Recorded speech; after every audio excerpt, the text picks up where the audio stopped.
Give me the most blatant racist example you can come up with right now. I think you could probably find evidence that, in general, cops are more willing to shoot if the perpetrator is black than white. What's your basis for saying that? Last year... Well, look, I know a lot of people would say, look what's going on in Chicago. I know what they would say. Yeah. I'm talking about what the facts are. 965 people were shot by cops last year and killed. 4% of them were white cops shooting unarmed blacks.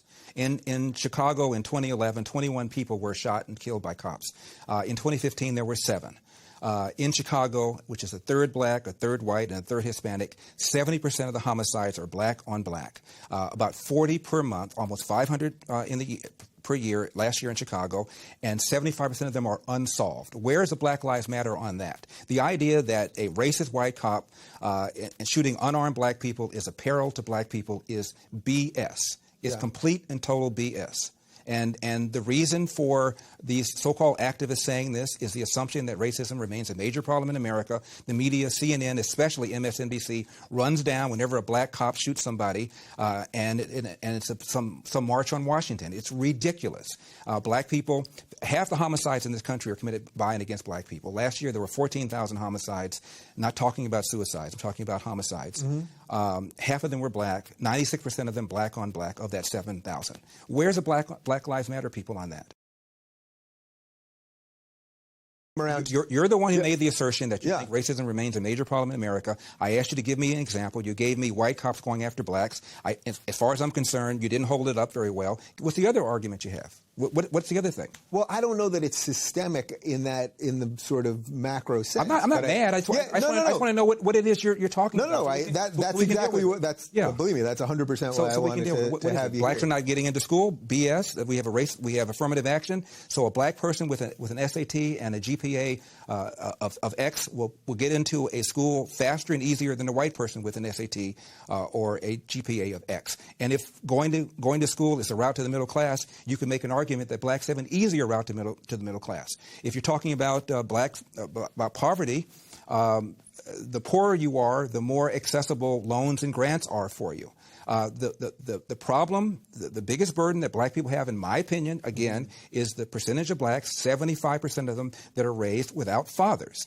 And that has every other social negative consequence connected to it. Crime, not being able to compete economically in the country, being more likely to be arrested, that's the number one problem facing the black community. And when I hear people tell me about systemic racism or unconscious racism, I always say, give me an example, and almost nobody can do it.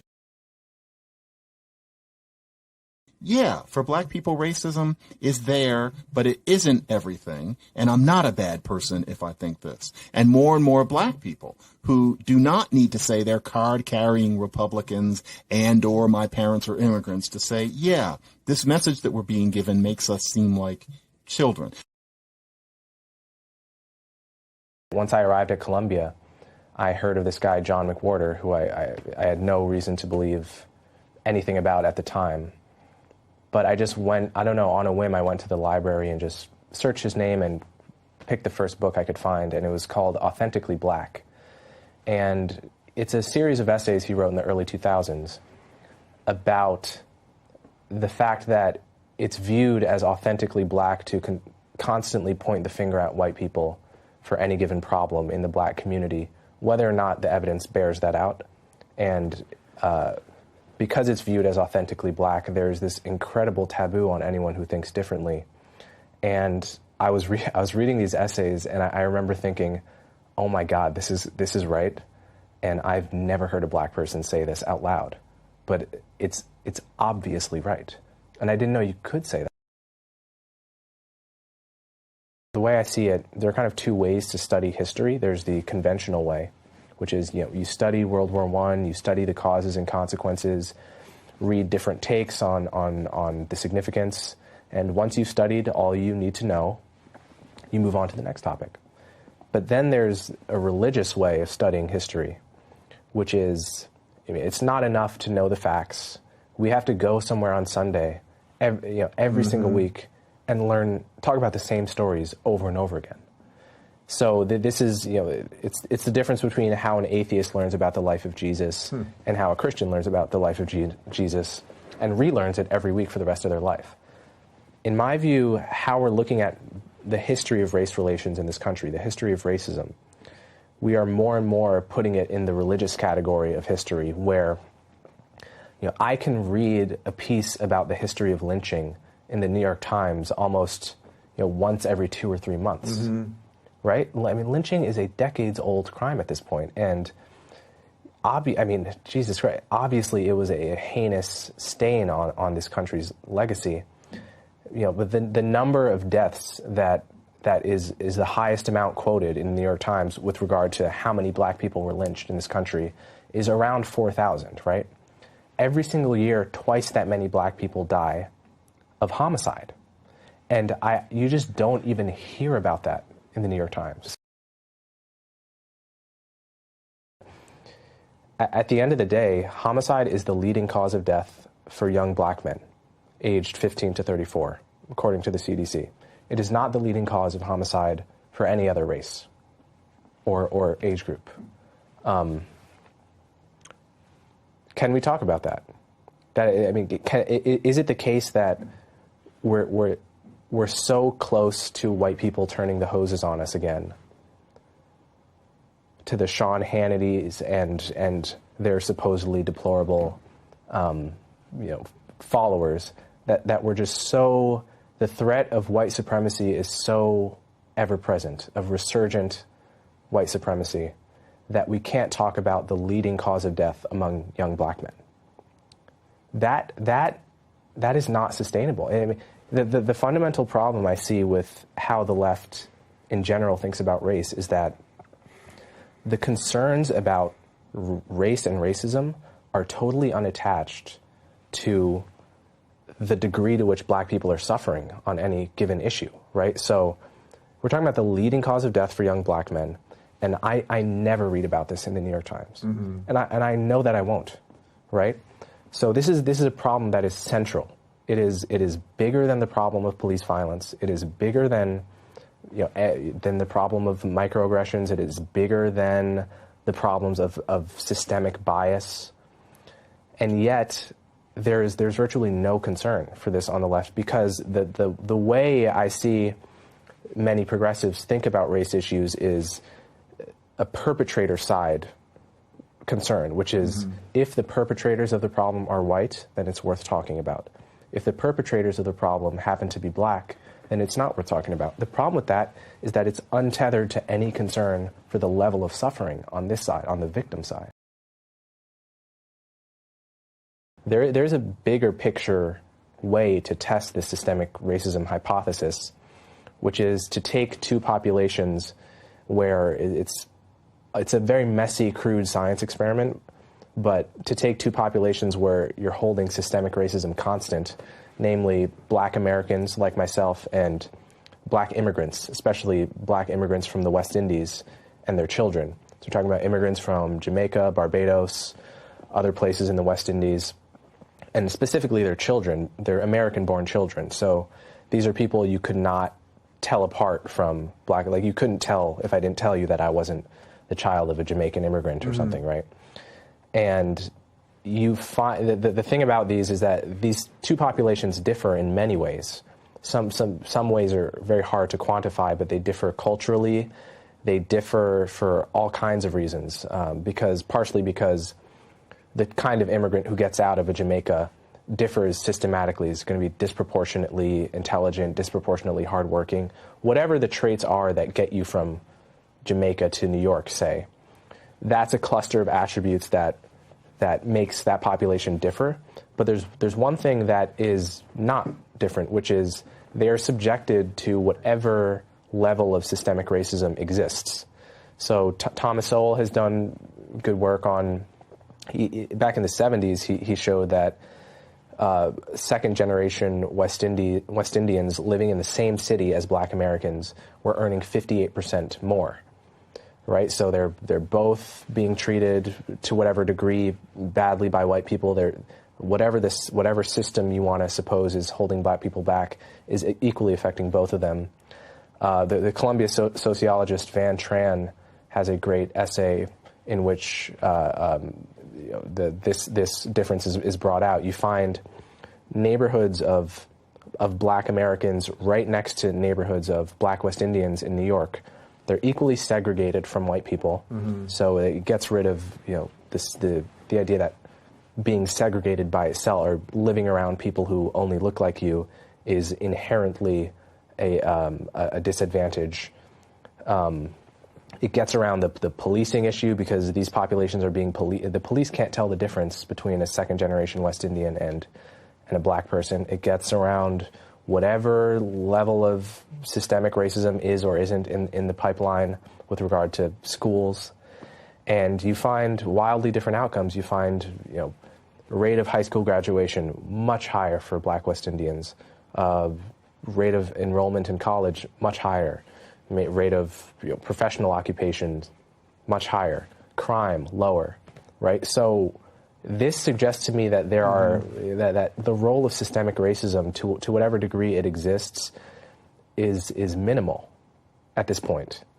And there's a whole narrative built around the idea that this is the primary obstacle facing black people. And it's worth noting, I don't think most black people actually believe this, because there are various polls to cite here, but there's one from Pew that asked black people without college educations, has your race held you back at all in life? 60% said no. It's a recent Pew poll. Another Gallup poll asked, is bias the main issue facing you in jobs and housing? 60% again said no. The Harvard sociologist Ethan Foss has done extensive polling of the black community and found that disconnected black youth, which are black youth who aren't in schools and don't have jobs, the people on the lowest rung of society, something around 30% of them think the system is rigged and 70% don't.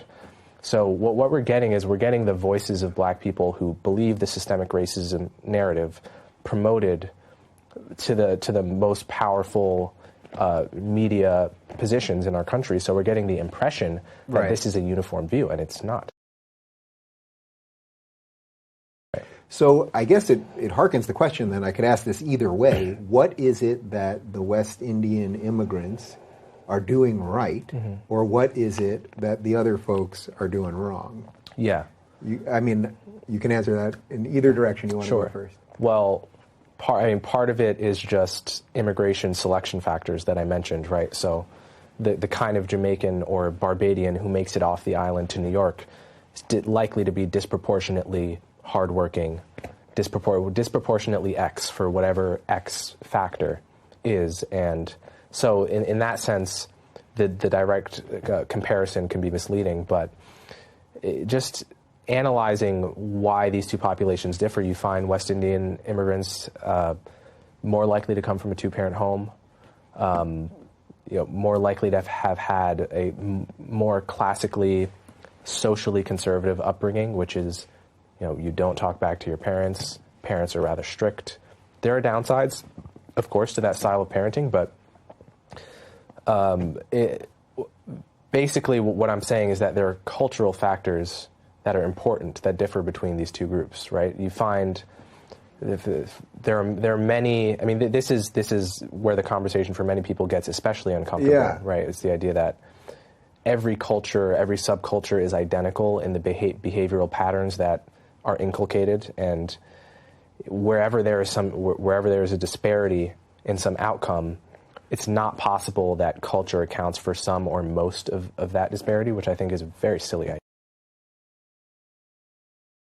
So, we could talk about some of the most important behavioral patterns that are different between black families and white families and Asian families.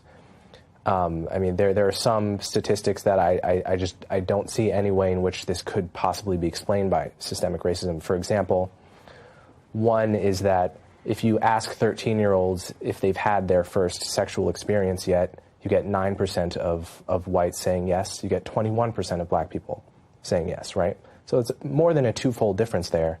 And that has everything to do with family dynamics, with there not being two parents in the home. It is a development issue more than it is an issue of treatment by white people, right? I have another piece in Quillette called Black American Culture and the Racial Wealth Gap, where I talk about spending differences. And you know, Nielsen, the marketing firm, has done research on this, found that the average black woman is more likely to own a luxury vehicle than the average white woman, despite the fact that the average black family has 1/10 the wealth of the average white family. Spending patterns on jewelry and expensive clothes are very different in the black community. Whatever you want to say about these from an ethical, this is not, I mean, I'm not... Right, I know you're not making an ethical judgment. Right, I mean, I'm not finger-wagging at people saying, do X, don't do Y. I'm saying there are entire books written by respected left-wing scholars about issues like, you know, wealth or income, or that just don't mention a single one of these facts, as if it's not relevant, right? You know, there's something else that I want to get on the record, because I don't think I have any other reason to put it on the record. But there was another change that happened in the wake of that time. It's 1977. I have moved to a very upper middle class / affluent and all black neighborhood called Warwick Hills in Lawnside, New Jersey. And this occurred to me yesterday that I had never written it down or mentioned it to Glenn Lowry, and I'm going to mention it now. This is something that happened in 1977, which I think would have been different in 1967. There was a kid in the neighborhood, and I'm not going to disguise it the way I have with the Clarence, who I've talked about with Glenn Lowry. His name was Vernon.